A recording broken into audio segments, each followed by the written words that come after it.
मछली चावल बेचने वाली गरीब बहू। आज तो बड़ी जोरों से दिल कर रहा है कि काश मेरे खाने के लिए आज मछली चावल होते, लेकिन बस क्या करूं, ये बंगाल थोड़ी है, ये तो दिल्ली है। दिल्ली यहाँ मछली बहुत महंगी मिलती है, हम गरीब कहाँ ही खा सकते हैं। चल पूजा, अभी तो दाल चावल से ही काम चला ले। मैं घर आ गई भाभी। अरे भाभी क्या कर रही हो, लाओ मैं कुछ हाथ बटा दूं। अरे नहीं नहीं दीपा, बस काम तो सभी हो ही गए, तुम परेशान मत हो। ये लो पानी और अपना पसीना सुखा लो, तुम्हारे भैया भी बस आने ही वाले होंगे, तो फिर उनके साथ खाना खा लेना। ओके भाभी। पूजा की बात को सुनकर दीपा भी अपना पसीना सुखाने को बैठ गई, जिसके बाद कुछ ही देर में काम पर से सुरेश भी आ गया और पूरा परिवार खाना खाने लगा। सुरेश पूजा का पति था। पूजा एक बंगाली लड़की थी जिसकी शादी दिल्ली में रहने वाले लड़के सुरेश से हुई थी। उसके सास ससुर बिहार में रहते थे और पूजा की नंद और पति परिवार से दूर दिल्ली में काम और पढ़ाई की खातिर रह रही थी। पूजा भी उनका ख्याल रखने को दिल्ली में ही रहती थी। पूजा, थोड़ी सी दाल डाल दो। जी हाँ डालती हूँ। आप इतनी कम दाल क्यों खा रहे हो, ठीक से डलवाओ ना। क्या बात है जी, बड़ी थके थके लग रहे हो। अरे कुछ नहीं। नहीं भैया कुछ तो है, आप कभी इतने परेशान नजर नहीं आए, बताओ ना कि क्या बात है। अरे बस क्या बात होगी, गरीबों का तो एक जैसा ही रोना है, घर की टेंशन। अब भी देखो मालिक ने धीरे धीरे करके 3 घंटे काम के बढ़ा दिए हैं और पैसे पर कोई फर्क नहीं है। घर का किराया, बिजली का बिल, फिर राशन और माँ बाबा को भी कुछ भेजना ही पड़ता है। बड़ा दिमाग खराब हो रखा है। भैया आप क्यों परेशान होते हो, आप हम सभी के लिए काम कर तो रहे हो और ऊपर वाला भी ये देख रहा है, तो आप बस मेहनत करो, सब कुछ भगवान जी करवा देंगे। सही बात है। सही बोला तूने छोटी, अब तो तू भी समझदार हो गई है काफी। वैसे मैं किसी और काम की तलाश में भी लगा हुआ हूँ, कोई दूसरा काम मिल जाए तो मैं ये काम छोड़ दूंगा।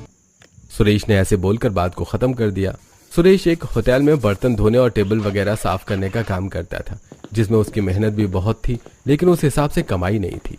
ऐसे ही सिलसिला जारी था, परेशानियों में ही गरीब परिवार का समय बीत रहा था और ऐसे में ही आज के दिन।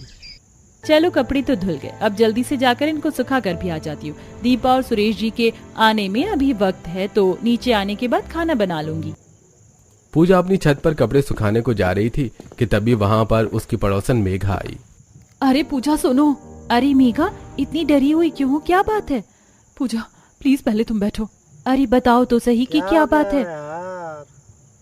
सुरेश भाई साहब है ना, वो उनके ऊपर काम करते वक्त अलमारी गिर गई। क्या? कहाँ है अलमारी, कैसी अलमारी? तुम मुझसे झूठ बोल रही हो ना मेघा।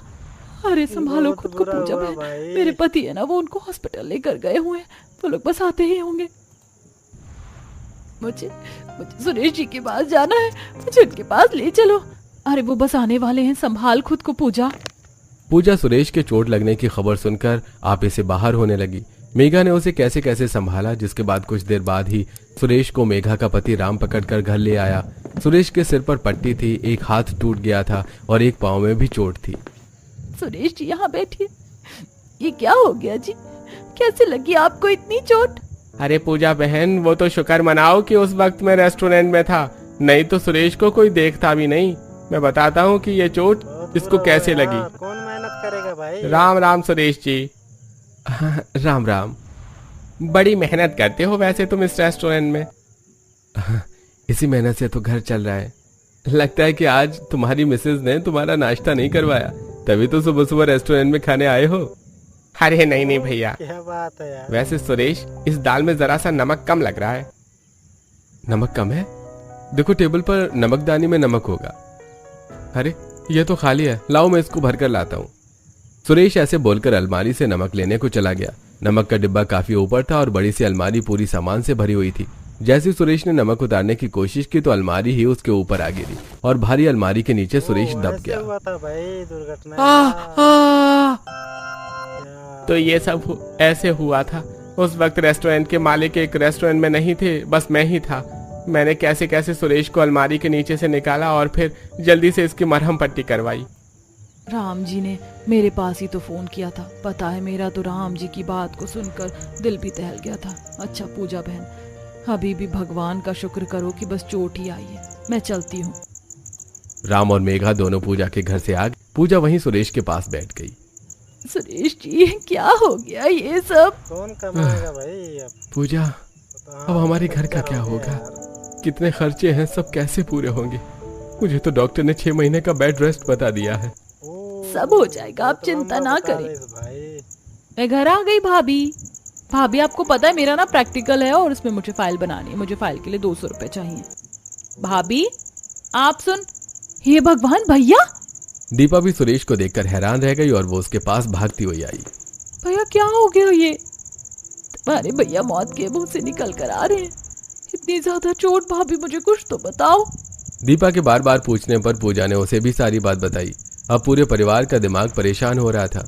दीपा ने फोन पर बात करके अपने माँ बाप को भी इस बारे में बताया। माँ पता है भैया को बहुत ज्यादा चोट लग गई है, मुझसे तो उनकी ये हालत देखी ही नहीं जा रही है। बच्चों अगर सुरेश को ज्यादा चोट लग गई है तो फिर तुम दिल्ली में मत रहो, यहाँ बिहार आ जाओ। वैसे भी अपनी जगह अपनी ही होती है।